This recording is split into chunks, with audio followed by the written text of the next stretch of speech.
Hi friends, இன்றைக்கி டேஸ்டான முட்டை குழம்பு செய்ய போகிறோம். முட்டையை வேக வச்சு சேர்த்தாமல் உடச்சி ஊற்றி எப்படி இந்த மாதிரி டேஸ்ட்டாக செய்யுதுங்கிறத வாங்க வீடியோக்குள்ளே போய் பார்க்கலாம். ஃபஸ்ட்டு இதுக்கு தேவையான மசாலா நம்ம ரெடி பண்ணிக்கலாம். அதுக்காக ஒரு மிக்ஸி ஜார் எடுத்து வச்சுருக்கேன். இதில் மீடியம் சைஸில் ஒரு பெரிய வெங்காயம் எடுத்து அதை இந்த மாதிரி நறுக்கி உள்ளே சேர்த்துக்கிறேன். இது கூடவே மீடியம் சைஸ் தக்காளி ஒன்று எடுத்து அதையும் பொடியாக கட் பண்ணி உள்ளே சேர்த்துக்கிறேன். இது கூடவே சின்ன துண்டளவுக்கு இஞ்சி, 5-6 பல்லு பூண்டை உள்ள உரித்து சேர்த்துக்கிறேன். இப்போது ஒரு அரை மூடி தேங்காயை துருவி எடுத்து அதை உள்ளே சேர்த்துக்கிறேன். நம்ம சின்னதாக கட் பண்ணி சேர்த்ததை விட துருவி சேர்த்தோன்னா ஈஸியாக அரைப்பட்டுரும். இப்போ இது கூட 2 ஸ்பூன் அளவுக்கு பொட்டுக்கடலை உள்ளே சேர்த்துக்கிறேன். இப்போ ஒரு பெரிய பச்சை மிளகா உள்ளே சேர்த்துக்கிறேன். உங்கள் காரத்துக்கு ஏற்ப நீங்கள் சேர்த்துக்கோங்க. இதில் 1 ஸ்பூன் அளவுக்கு சோம்பு உள்ளே சேர்த்து இது கூடவே சின்ன துண்டளவு பட்டை அதை 3 இந்த மாதிரி உடச்சி உள்ளே சேர்த்துக்கிறேன். இப்போ கொஞ்சமாக தண்ணி சேர்த்து நல்லா நைஸாக இந்த மாதிரி அரைச்சி எடுத்துகிட்டு வந்துடுங்க. பாருங்கள், இந்த அளவுக்கு நைஸாக அரைச்சி எடுத்துக்கணும். இப்போ அடுப்பில் ஒரு கடாய் வச்சு இதில் 3 ஸ்பூன் அளவுக்கு கடலை எண்ணெய் உள்ளே சேர்த்துருக்கேன். எண்ணெய் நல்லா சூடானதுக்கப்புறம் இதில் கடுகு சேர்த்துடலாம். கடுகு நல்லா பொரிஞ்சதுக்கப்புறம் ஒரு கொத்து கருவேப்பிலை இதில் சேர்த்துக்கலாம். கடுகு கருவேப்பிலை நமக்கு நல்லா பொரிஞ்சு வரணும். பொரிஞ்சதுக்கப்புறமா மீடியம் சைஸில் ஒரு பெரிய வெங்காயம் எடுத்து அதை பொடியாக கட் பண்ணி உள்ளே சேர்த்துக்கிறேன். சின்ன வெங்காயம் சேர்த்தாதீங்க, பெரிய வெங்காயம் தான் சேர்த்தணும். அதுதான் டேஸ்ட் நல்லாயிருக்கும். வெங்காயம் சேர்த்துட்டு நல்லா வதக்கி விட்டுருங்க. வெங்காயம் நல்லா குக் ஆகணும்.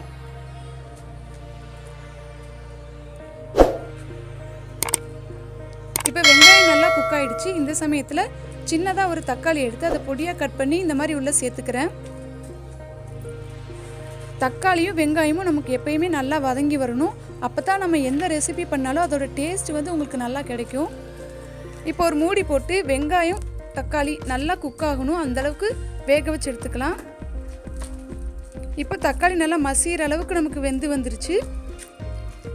பாருங்கள், இந்த அளவுக்கு நம்ம ரெடி பண்ணி எடுத்துக்கணும். இப்போ நாம் ரெடி பண்ணி வச்சுருந்த மசாலா உள்ளே சேர்த்துக்கலாம்.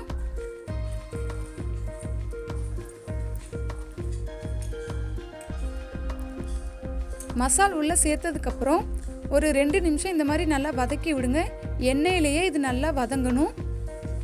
லைட்டாக கொதி வரும், அந்த அளவுக்கு இதை நல்லா வதக்கிடுங்க. தண்ணி எதுவும் இப்போ சேர்த்த தேவையில்லை. நம்ம மசாலா எல்லாம் சேர்த்துட்டு அதுக்கப்புறம் தண்ணி சேர்த்துக்கலாம். இப்போ மசால் பொடி ஒவ்வொன்றா சேர்த்த ஆரம்பிச்சிடலாம். 1.5 ஸ்பூன் அளவுக்கு மல்லித்தூள் எடுத்திருக்கேன், அதை உள்ளே சேர்த்துக்கிறேன்.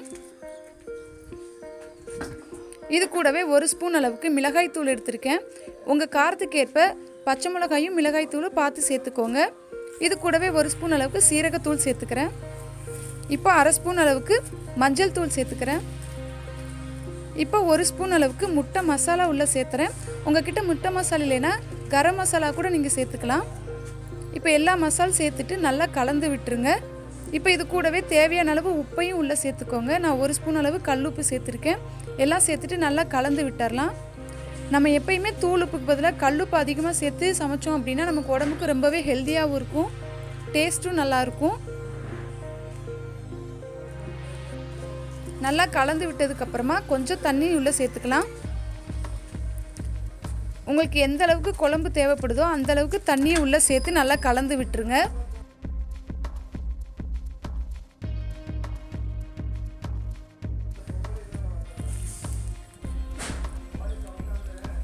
இப்போ நான் இன்னும் கொஞ்சம் தண்ணி சேர்த்து மூடி போட்டு நல்லா கொதிக்க வைக்க போகிறேன்.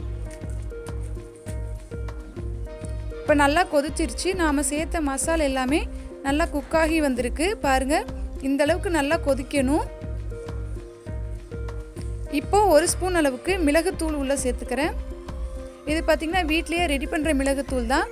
இதோட ரெசிபி நான் உங்களுக்கு கூடிய சீக்கிரமே அப்லோட் பண்ணுறேன். நம்ம கடையில் வாங்குகிற மிளகுத்தூளை காட்டிலும் வீட்டில் செய்கிறது ரொம்பவே டேஸ்ட்டாக இருக்கும், ஹெல்த்தியாகவும் இருக்கும். இப்போ மூடி போட்டு ஒரு 2 நிமிஷம் மட்டும் கொதிக்க விடுங்க. அவ்வளோதான். உங்களுக்கு எந்த ஸ்டேஜில் குழம்பு தேவையோ அந்த ஸ்டேஜில் முட்டை உடச்சி ஊற்றுங்க. ஏன்னா நம்ம முட்டை ஊற்றும் போது குழம்பு ரொம்பவே கெட்டியாகும். இப்போ இந்த மாதிரி முட்டையை உடச்சி ஊற்றி அப்படியே விட்டுருங்க, எதுவும் கலக்க வேண்டாம். நான் வந்து 3 முட்டை எடுத்திருக்கேன். 3 முட்டையை உள்ளே இந்த மாதிரி உடச்சி ஊற்றிக்கிறேன்.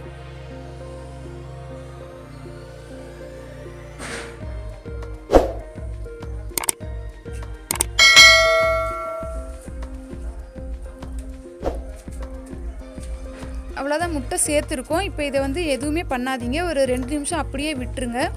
இது வந்து நல்லா குக் ஆகணும்.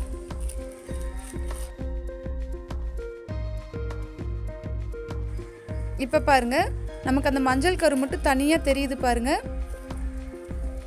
நாம் லைட்டாக அந்த மஞ்சள் கருவை மட்டும் இந்த மாதிரி உடச்சி விடணும். வெள்ளைக்கருவை ரொம்ப போட்டு நம்ம வதக்கிக்கிட்டே இருந்தோம்னா அது நல்லா பொடி பொடியாக போயிடும். அதனால் ரொம்ப நம்ம கை வச்சு அதை கிளறி விடக்கூடாது, அதை அப்படியே விட்டு குக் பண்ண விடுங்க. பாருங்கள், இந்தளவுக்கு நமக்கு ஆம்லேட் மாதிரி இருக்கும். அதை அப்படியே குக் பண்ண விட்டுருங்க. எதுவும் கிளறிக்கிட்டே இருந்தோம் அப்படின்னா அது நல்லா உடஞ்சிரும்.